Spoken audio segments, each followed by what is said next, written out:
All right, this is going to be a heads up. This particular video is only for my monetarist. So this whole series is only for people that are interested in financial theory and that kind of thing. So for you casual folks, you're probably not going to be interested in it. I know only about maybe 1 to 5% of people of my subs are actually going to actually look at this video or whatnot. So I don't expect the view count to be very high. So this is just my pre-warning that if you're not interested in this kind of stuff because it's kind of dry and long, don't even bother. Go on to something else. For my guys that are interested in this kind of stuff, that wants to go deeper into monetary theory and financial architecture, then please sit through and actually review the stuff. I'll try to find a link to his work in the description. I'll put it in the description if I can find it. But other than that, if this is the kind of stuff that you like, enjoy. If not, hey, you know, there's other places. There's Ratchet YouTube, amongst other things. But with that, I'm going to get into HCK Liu and China's Millstone. Peace. All right, folks. This is one that I promised. I've marked it up, but I promised to actually record it and put it up as a video. And this one is quite old, as you can see. This is one of my HCK Liu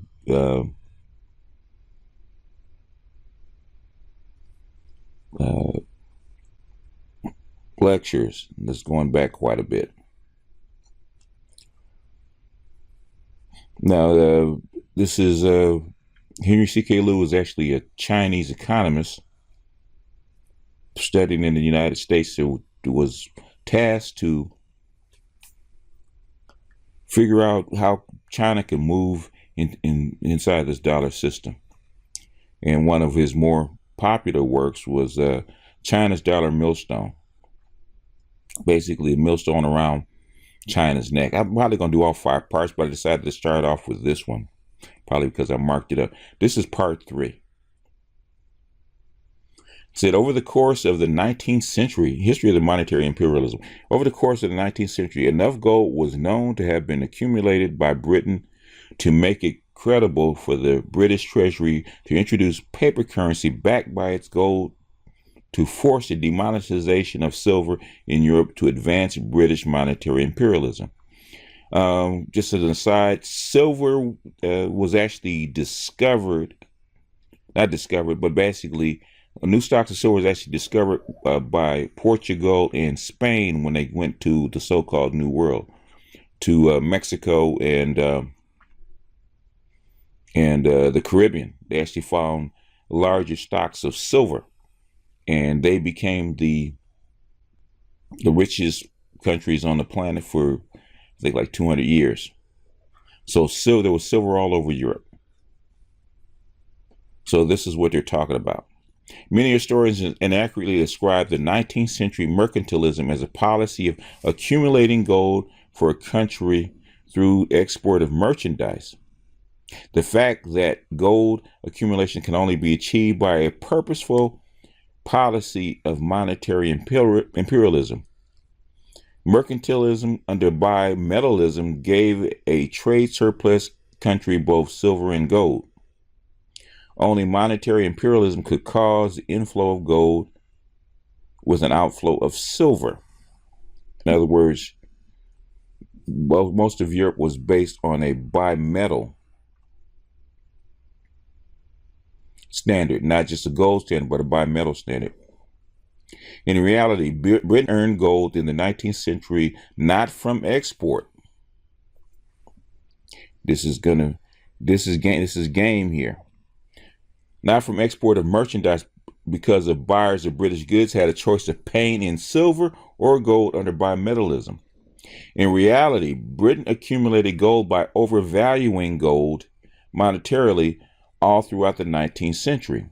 This allowed Britain to force the world to demonetize silver and to replace bimetallism with the gold standard after enough of the world's gold had flowed into Britain to enable the pound sterling, a paper currency backed by gold, but essentially a fiat currency without bimetallism, to act as a reserve currency for the world trade, with which to finance Britain's role of sole superpower after the fall of Napoleon. With the pound sterling as a reserve currency, British banks operating on a fractional reserve system backed by the Bank of England. Notice this fractional reserve system.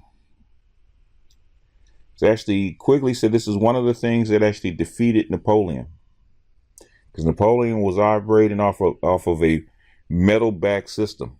Backed by the Bank of England, with the central bank as lender of last resort, could practice predatory lending all over the world, sucking up wealth with boom and bust business cycles instigated by her predatory monetary practices of fiat paper currency. The strategy worked for more than a century until the end of World War I. Between 1800 and 1914, the main British export was financial capital, denominated in fiat pound sterling, disguised by the gold standard to be as good as gold. In other words, fractional reserve banking backed by gold allow the fractional reserve fiat money to actually be expanded. In other words, an ounce of gold was actually multiplied by 4 or 5, sometimes even 8 times. The factor income from banking profits derived from the pound sterling hegemony paid for the wealth and luxury that Britain enjoyed as the world's preeminent power in the century between the fall of Napoleon in 1815 and the start of the First World War in 1914. In other words, a century. That backed by the Britain's dominance on the high seas. Once Napoleon fell, Britain's military dominance, actually backed and forced people onto the gold standard. The demonetization of silver stealthily turned the gold standard into a fiat paper money regime through the officially gold-backed pound sterling.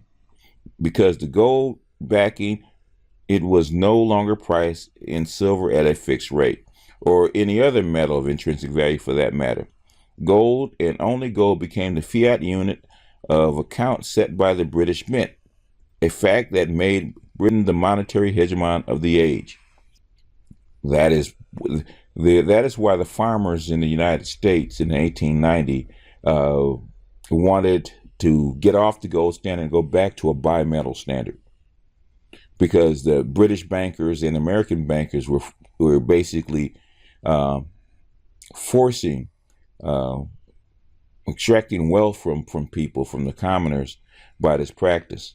So this is game. This is game here. No transactional meaning. An asset that is priced by it or in itself has no transactional meaning, even if it is gold. So gold is not the money that you think it is. That is because a transaction must involve at least 2 assets of different value, expressed with different prices in an exchangeable currencies. In other words, it has to be inside of a system. There must be an agreed upon exchange ratio at the time of the transaction to effectuate a transactional outcome. Even in barter, an exchange ratio between the 2 assets needs to be agreed upon. For example, an ounce of gold can be exchanged for 15 ounces of silver. You know what? And it still is today. It still is today. That is still the fixed exchange rate. Believe it or not, that's funny.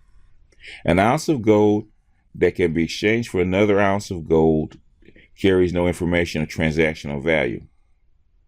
Thus, the pound sterling, even when backed by gold, was in fact a fiat paper currency, because the monetary value of gold is set by fiat, devoid of any relationship to any other thing of intrinsic value besides gold itself. Without bimetallism, specie money cannot have any meaning of transactional worth. Currency backed by gold turns into a fiat currency if it can be redeemed at its face value only in gold. The monetary value of gold is not separate from the commercial value of gold. Gold then can fluctuate in purchasing power due to any number of factors, including government policy, but is not fixed to any other metal of intrinsic value at a universally agreed upon ratio. In other words, there has to be a standard. And if there's no standard, it's just like anything else. And you can't compare it. In other words, gold has to be weighed against something that is fixed, and silver used to be what it was used to be fixed to. That a pound sterling is worth another pound sterling is no different than an ounce of gold is worth another ounce of gold. And the market price of gold can be manipulated by the government that is in possession of more gold than any other market participant. That is true. The United States did it. This means that any unwelcome speculator can be quickly ruined by the government. This is, of course, how central banks nowadays intervene in the foreign exchange market for fiat currencies. Central banks without sufficient dollar reserves, a fiat currency can drive speculators against their national currency toward bankruptcy.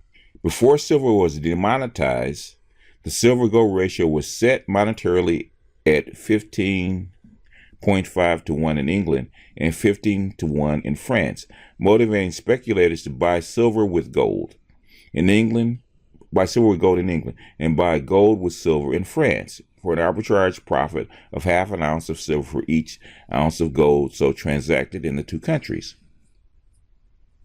This is the same thing they do with currency and Bitcoin, all that kind of stuff with the arbitrage.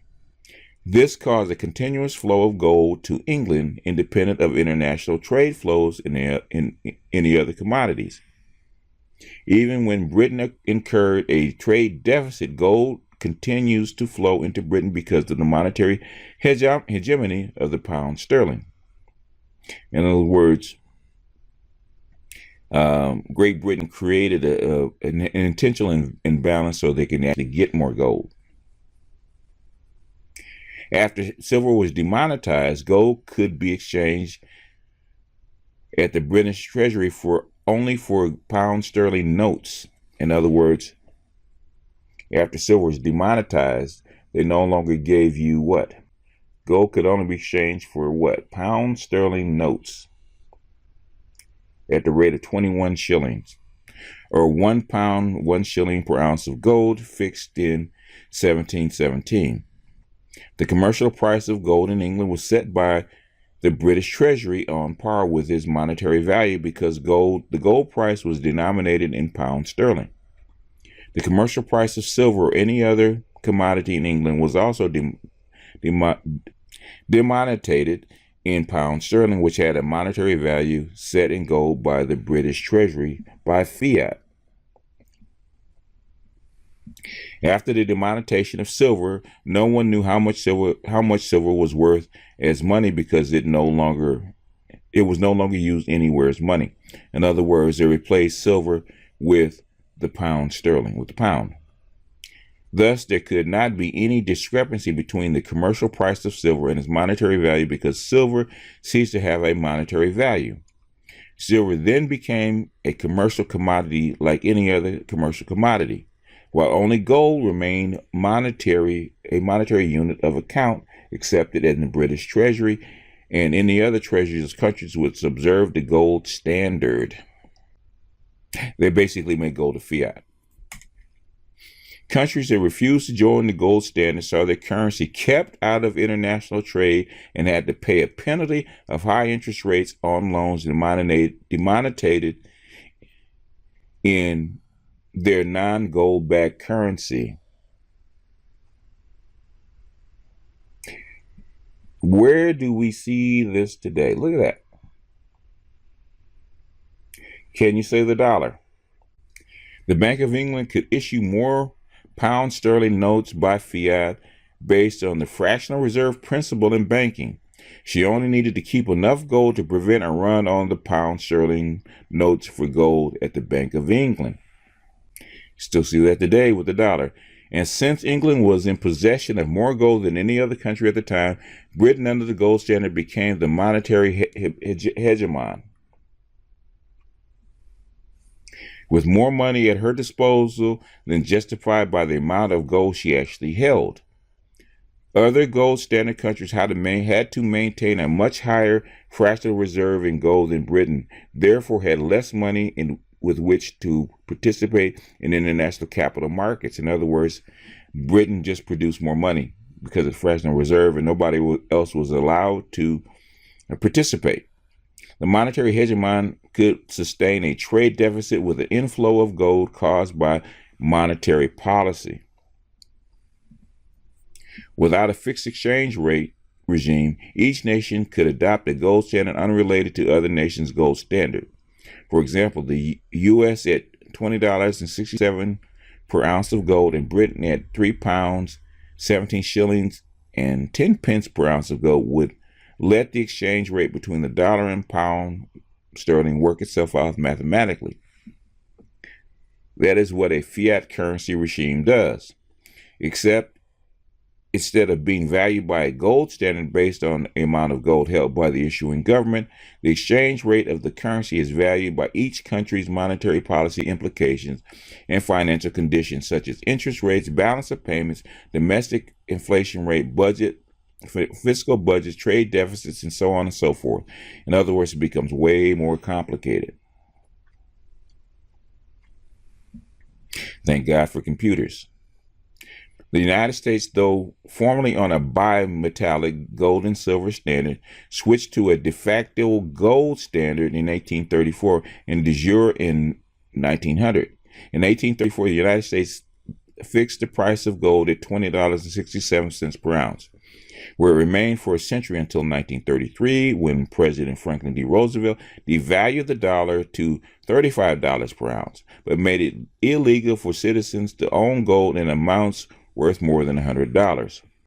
In other words, Guy King, we never went off the gold standard. Before World War I, Britain fixed the per ounce price of gold at £3, 17 shillings and 10 pence, 3 times the original price of gold set in 1717, which was at 1 guinea or 21 shillings. The exchange rate between US dollars and pound sterling, the par exchange rate, mathematically came out to $4.86.7 per pound during the period between 1834 and 1914. Between 1914 and 1933, the dollar-pound exchange rate mathematically rose to $2.21 per pound sterling. In other words, the dollar got stronger. It's also because after World War I, the United States accumulated way more gold. But you have to go to a few books to figure that out. After World War I, the British had to borrow money, and they had to give up a lot of gold. So did France. So a lot of gold flowed into the United States. That's why it cut the exchange rate between the pound sterling and the dollar. On August 25th, 2008, a relatively uneventful trading day, the per ounce market price for silver was $13.45, and that of gold was $829, yielding a silver-gold ratio of 61.6 to 1. I was mistaken. It has gone up. I think it's even higher now. That was 4 times the historic British mint price ratio of 15 to 1. On that day, the exchange rate between the dollar and the pound sterling, both free-floating fiat currencies, was $1.85 per pound sterling, determined by monetary policies of their respective central banks. The exchange rate between the dollar and the pound sterling on that day was less than 1/3 of the par exchange rate from 1834 to 1914.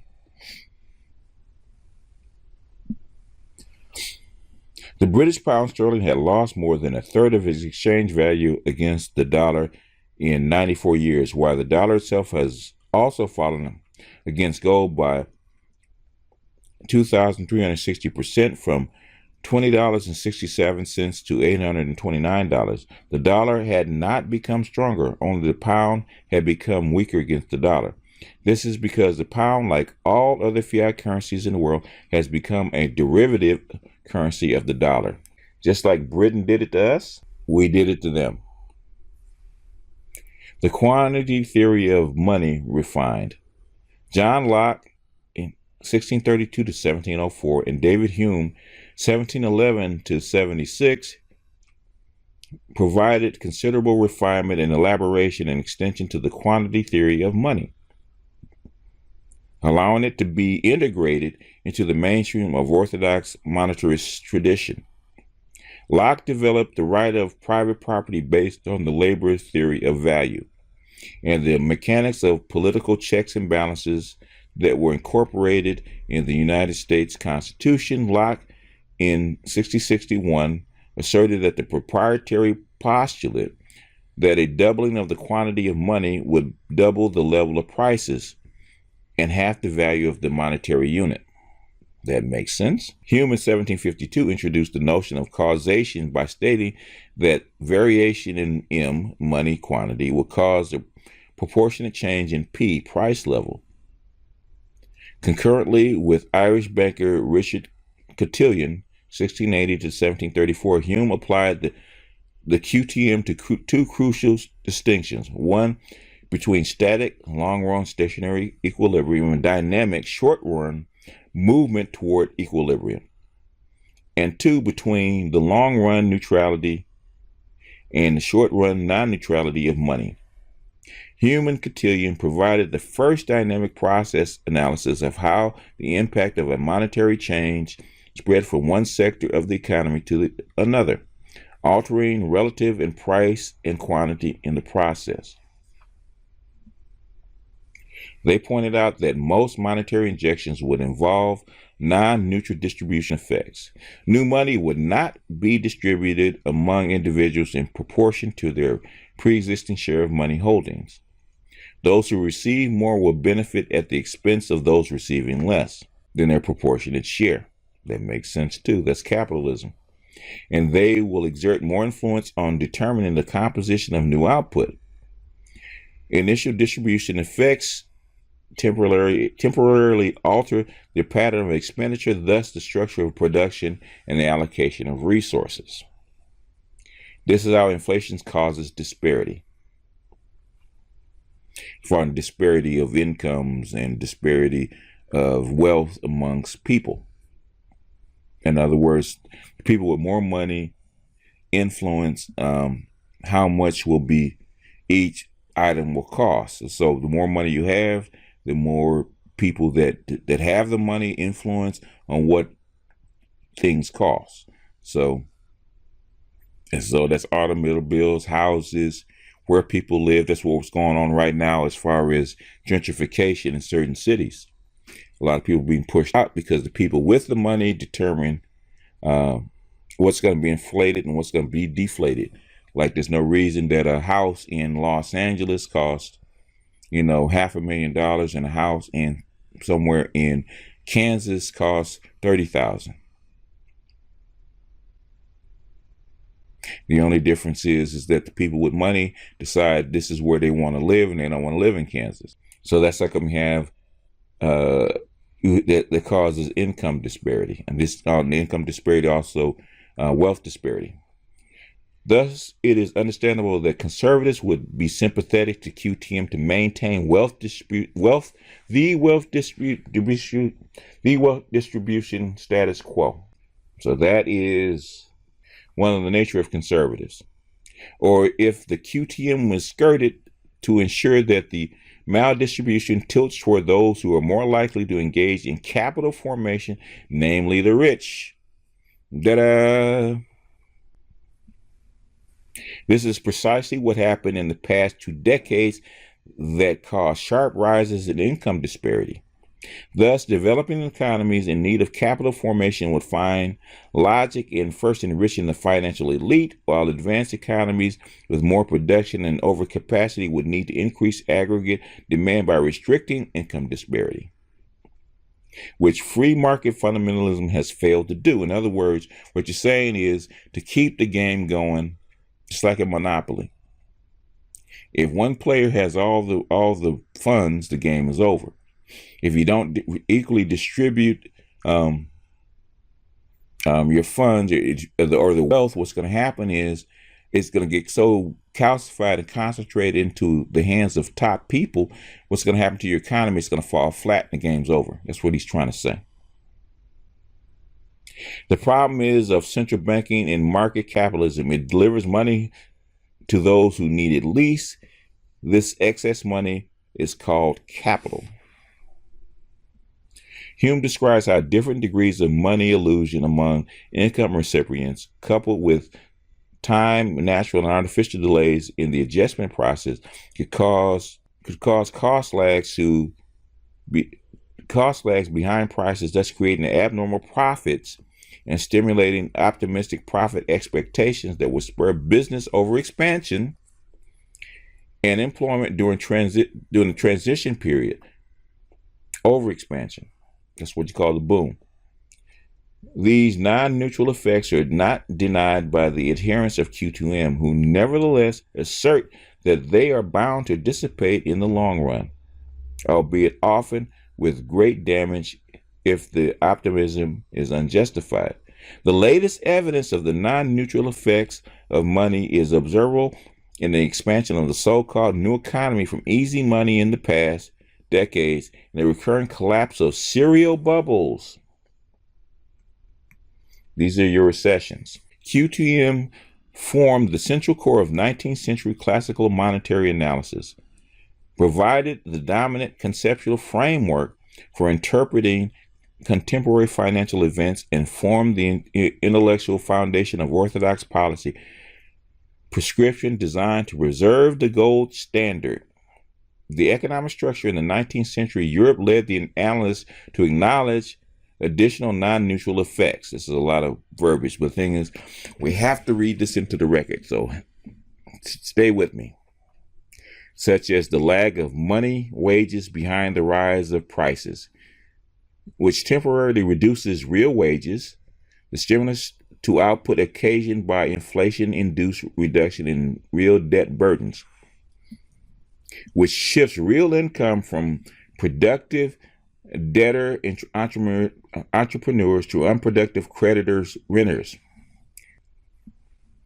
The so-called forced saving effect occasioned by the price-induced redistribution of income among socioeconomic classes having structurally different propensity to save and invest, and the stimulus to investment imparted by a temporary reduction in the high rate of interest below the anticipated rate of return on new capital. Classical quantity theorists tended persistently to minimize the importance of non-neutral effects as merely transitional, whereas Hume tended to stress lengthy dynamic disequilibrium periods in which money matters much, what we're going through right now. Classical analysts focus on long-run equilibrium in which money is merely a veil. Ricardo, the most influential of the classical economists, thought such disequilibrium effects ephemeral and unimportant in the long run. Equilibrium analysis. Gods, of course, enjoy longer perspectives than most mortals, as do the rich over the poor. As Maynard Keynes famously said, in the long run, we will all be dead.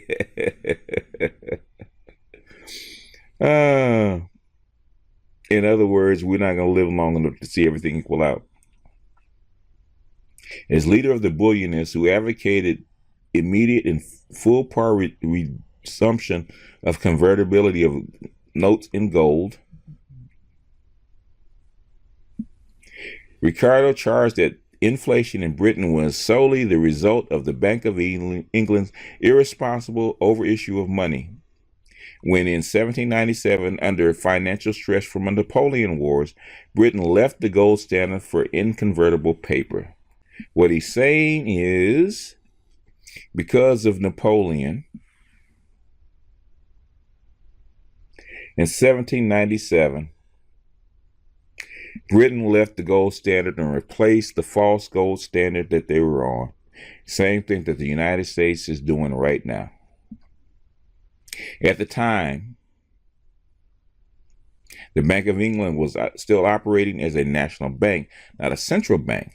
in the modern sense of the term. In other words, it operated to improve the English economy rather than to strengthen the sanctity of the international finance by protecting the value of money against inflation. Ricardo, by focusing on long-term equilibrium, discouraged discussions on the possible beneficial output and employment effects of monetary injection on the national level. Like modern-day monetarists, bullionists laid the source of inflation, considered a decidedly evil force in international finance, squarely at the door of the national bank. And that is probably true. Now, they're international banks. Milton Friedman declared some 2 centuries after Ricardo, inflation is everywhere a monetary phenomenon.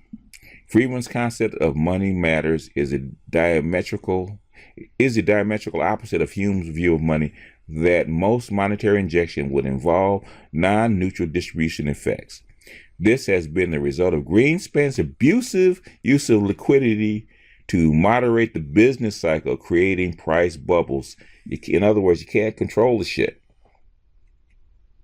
He was trying to control the up and downside and level things out. And he used liquidity to keep things from falling. In other words, he tried to infuse money to keep the markets up. You know, he when the markets were falling I think in 1999, he dropped the interest rates. So in other words, they were trying to control the money flows in the economy by either restricting liquidity or injecting liquidity, and the shit didn't work. And you saw what happened; it blew up. The historical evolution in the 18th century Europe from predominantly full metal money to a mixed metal paper money forced advances in the understanding of the monetary transmission mechanism. After gold coins had given away to banknotes, Hume's direct mechanism of price adjustment was found lacking in explaining how banknotes are injected into the system. In other words, without some kind of fixed control, then the math doesn't work, which is something they found out in the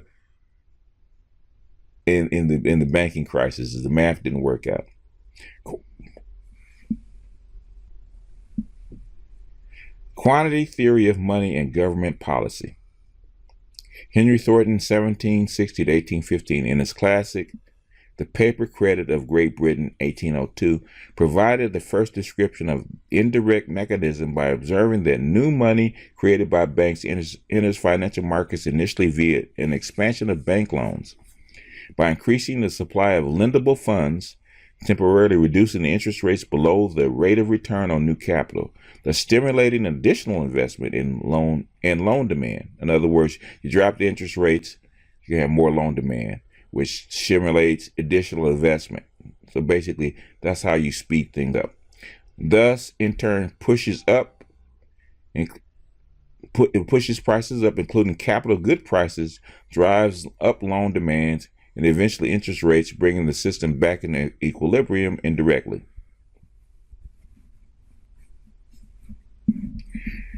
The central issue of doctrines of British classical school that dominated the first half of the 19th century was focused on the application of QTM to government policy, which manifested itself in the maintenance of external equilibrium and the restoration and defense of the gold standard. Consequently, the QTM tended to be directed toward the analysis of international price levels, gold flow, exchange rate fluctuations, and the trade imbalance.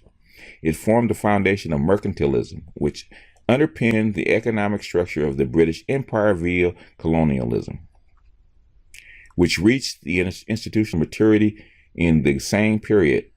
But it was the British who discovered that the gold flow was guided by Gresham's law of bad money driving out good, and caused gold flow into Britain by purposely overvaluing monetary ratio to silver. Bullionists developed the idea of the stock of money or its currency component could be effectively regulated by controlling a narrow defined monetary base. That the control of high power money, bank reserves, and fractional reserve banking regime implies virtual control of money supply. High power money is the totality of bank reserves that would be multiplied many times. High power money is the totality of bank reserves that would be multiplied many times through the monetary money creation power of commercial bank lending. Depending on the velocity of circulation, under the gold standard, bank reserve can take the form of gold or bank notes. In other words, even a gold standard, even the gold standard is a fiat system. It's more restricted, but still a fiat system. In the 3 decades after Britain returned to the gold standard in 1821, the policy objective focused on the maintenance of fixed exchange rates and the automatic gold convertibility of the pound, but the currency school, CS versus the banking school.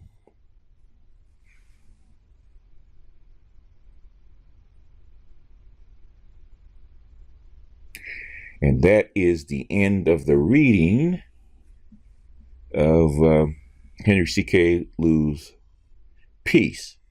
So this should be studied. This is very, very complex. What we think of the gold standard isn't the gold standard as we know it. And even under the gold standard,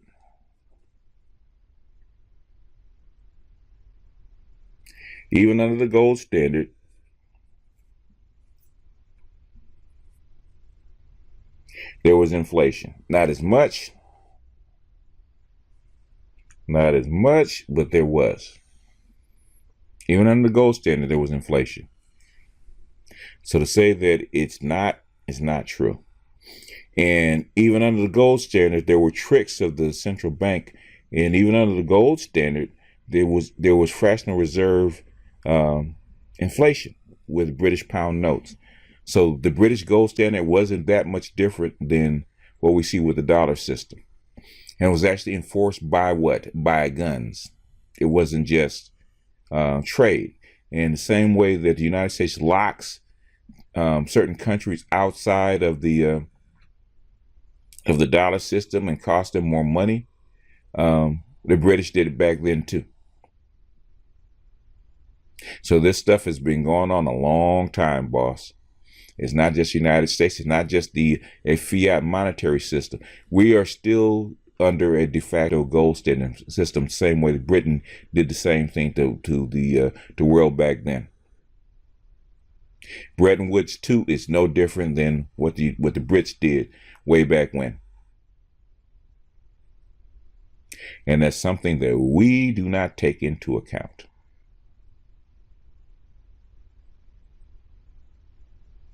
But this is for the Black Brain Trust. This is kind of long. This is not really built for or read for the average person. Only about maybe 1 out of 100 people will actually look at this and actually get something out of it. But I encourage you to actually read the piece. I don't think it exists. It might exist someplace. If I can find the URL, I'll actually put it in to the article. It might be on his website if I can find it. But this is actually the old Asia Times doesn't exist anymore because they redid the site. So the URL for this one doesn't exist anymore. But for research purpose, I'll see if I can actually find it and put it in somewhere. But other than that, with that, I'm going to bounce off of here. This is for my